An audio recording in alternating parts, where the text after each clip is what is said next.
Pernah kepikiran nggak, di balik benda-benda yang kita pakai setiap hari, ternyata ada keajaiban kimia yang tersembunyi? Hari ini kita akan bongkar salah satunya, mulai dari sesuatu yang akrab banget sama kita. Yap, pertanyaannya aneh tapi nyata.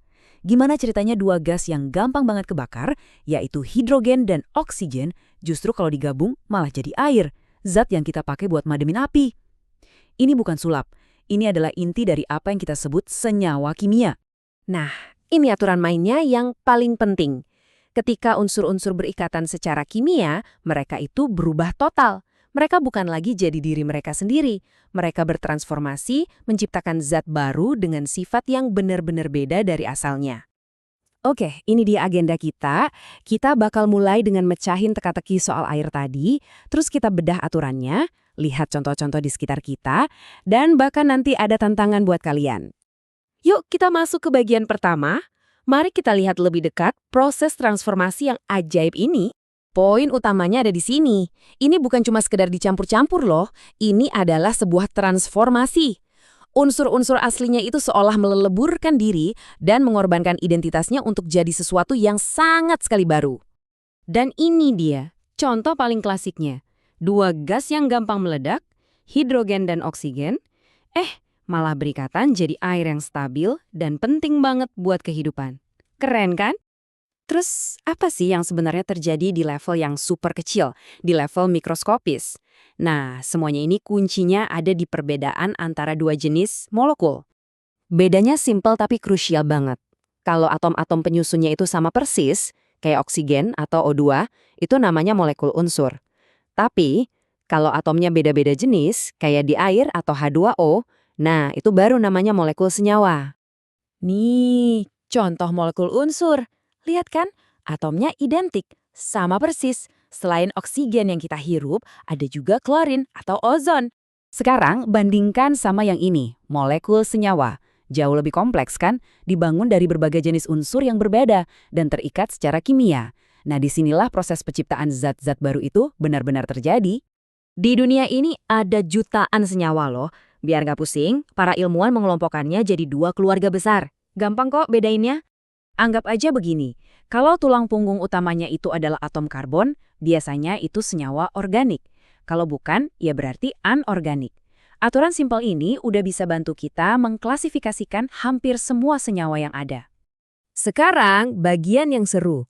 Kita bakal berburu senyawa-senyawa ini di tempat yang paling dekat sama kita, yaitu di rumah. Pertama, ada gula. Ini senyawa organik yang kita makan hampir tiap hari. Dibangun dari karbon, hidrogen, dan oksigen. Fungsinya tentu aja buat sumber energi kita. Lanjut ada garam dapur. Nah kalau ini contoh senyawa anorganik terbentuk dari gabungan unsur logam, yaitu natrium, dan unsur non-logam, yaitu klorin. Bahkan vitamin itu senyawa loh. Vitamin D ini contoh senyawa organik yang strukturnya kompleks tapi penting banget buat bantu tubuh kita menyerap kalsium biar tulang kuat. Dan terakhir, sesuatu yang mungkin ada di kotak obat kalian. Zat anorganik ini biasanya ada di obat MAH. Kerjanya simpel, menetralkan asam lambung yang berlebih. Nah, setelah lihat semua contoh tadi, jelas banget kan kalau kimia itu ada di mana-mana.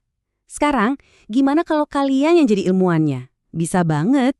Jadi tujuannya itu bukan cuma menghafal fakta ya, tapi lebih ke arah melatih skill seorang ilmuwan. Rasa penasaran, kemampuan menyelidiki, dan tentunya cara menyampaikan hasilnya.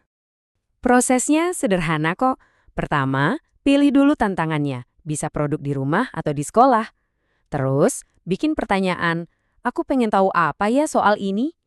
Lanjut deh investigasi, kumpulin data. Setelah itu dianalisis dan disimpulkan. Terakhir, yang paling penting, bagikan temuan kalian. Bisa lewat laporan atau infografis yang keren.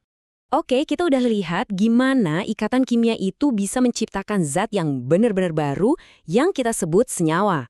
Tapi, gimana kalau zat-zat itu cuma diaduk aja tanpa ada ikatan kimia? Apa yang terjadi?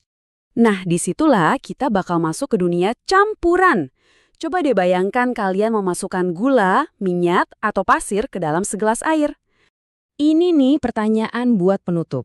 Kalau senyawa itu adalah hasil transformasi kimia, terus apa bedanya kalau kita cuma sekedar mengaduk-aduk bahan jadi satu?